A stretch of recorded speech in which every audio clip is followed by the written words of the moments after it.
ఒక్క వంట ఏదైనా పర్ఫెక్ట్‌గా వచ్చుడు పాపము, నా చుట్టూ ఉన్న జనాలందరికీ అదే చేసి పెట్టి చంపుతూ ఉంటాను.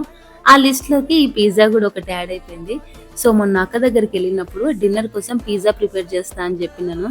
అయితే 4 పిజ్జా బేసెస్ అయితే తెప్పిచ్చేసేసాను స్విగ్గీ నుండి. దాని మీద ఫస్ట్ పిజ్జా సాస్, మయోనీస్ వేసేసి వీడియోలో చూపెట్టినట్టు ఫస్ట్ స్ప్రెడ్ చేసేసినాను. దాని మీద నుండి చిల్లీ ఫ్లేక్స్ యాడ్ చేసినాను. అయితే చిల్లీ ఫ్లేక్స్ ఏం తెప్పించలేదు. ఎండుమిరపకాయలని ఒక 1 మినిట్ ఇట్లా ఫ్రై చేసేసి మిక్సీ పట్టేస్తాను.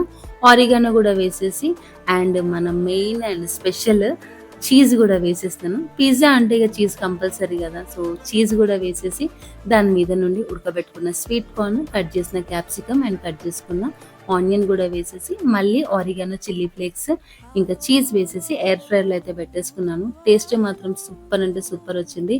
ఈ లెక్కలో చూసుకుంటే పిజ్జా షాప్ పెట్టి కూడా హ్యాపీగా బతికేయొచ్చు అనిపించింది నాకు.